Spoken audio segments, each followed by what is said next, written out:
Okay, welcome to the rear wired portion of the UBR installation.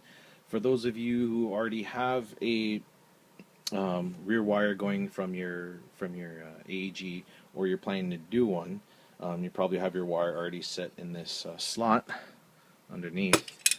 But the problem now with this new version is that you have to remove this cap, obviously, so you can get the battery in there, and then you're gonna have to remove this cap. To remove that cap, there was a retaining screw right here. Get a punch or something small enough and then just hammer it right out. Should fall right out, and take that cap off.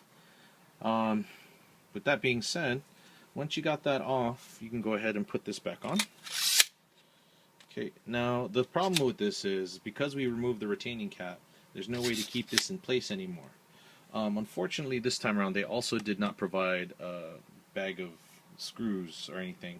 Hopefully by the time you're watching this that they have provided one. So I came up with my own solution. There's two actually. The first one is if you really want it to be ultra secure, you can drill a hole through here and and here, where my thumb is at, and provide a bigger screw, and hopefully that'll stay in place. Somebody showed me that version, but my version is I were to go to, I don't even know if they sell this at Home Depot, but this is the biggest I could find. This is a 4-40 by 1/4. Tiny little nut there. You can kind of see it down here. I'll flip it over. These are too shallow. So if somehow at some specialty store you can find a 1/2 socket set screws, they don't have any heads on them. They're just something you insert. That'd be perfect for this and stuff. So what I did is I substituted for a same thing 4-40 regular Phillips head screw. So we're going to use this as our example, and you can use this. I used it. There's going to be one slight hassle though once you get it done. So once you find your set screw or whatever, go ahead and turn your UBR upside down. And we're obviously going to pick any of these holes right here. I'm going to bring it up. P1, P2, P3, because obviously this is where you're going to screw in our screw to make sure that this stays snug onto the buffer tube. Okay, so I'm going to pick P2. I'm going to head to my Phillips screwdriver and just go ahead hand tighten there. Bear with me for a second. And no, I'm not going to do that fast forwarding thing that you guys are used to.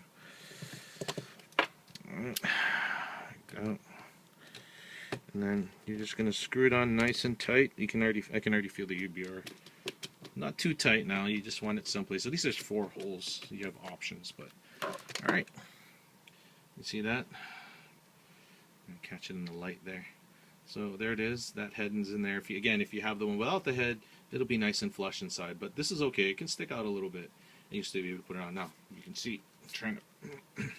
It's pure friction alone. This thing is pushing down on the inner buffer tube, and it is staying nice and snug. Love it. And that's the version I'm going to use. Okay, so we're going to put this back in. And the difference this time around is once you get to that part that says where the head is, you're going to have to push the preset button now. And then that will make your UBR move freely to where you need to go. Sorry, I'm going to illustrate it this way. See, preset button pushed up or is up. Can't really go much. But once you push the preset button down, you can go anywhere you want. It's because that screw head you just inserted kind of prevents it from going back and forth, which is fine. It's just a minor issue in my opinion. Okay, so let me get this out of here. Remove it again. How do we get a battery in there? You want an example? Well, only thing I have for me right now is a 1200 mAh 11 LiPo. If you have a 7.4 LiPo, it actually fit in there quite nicely. So obviously you're going to have your connector there. Slide this puppy right in. Now you're not going to get a flush look for your battery, and that's fine for me. I'm used to it. At least it's staying in there. And the best part I love about the UBR is that once you got your battery in there, you can set your UBR to whatever length, so you can actually run a longer battery if you want. You can see it's still held in nice. Doesn't really come out. Again, that was a 1200 mAh battery. That's pretty much the biggest you can run in the back. Well, that I've found. Until they make, pretty sure they're going to make LiPos smaller. Let's pull it right back out there.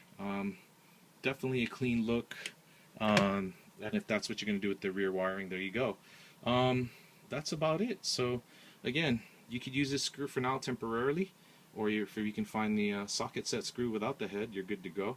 So there it is, finally. We finally did a rear wired UBR installation. Hope this was helpful again, and thanks for watching.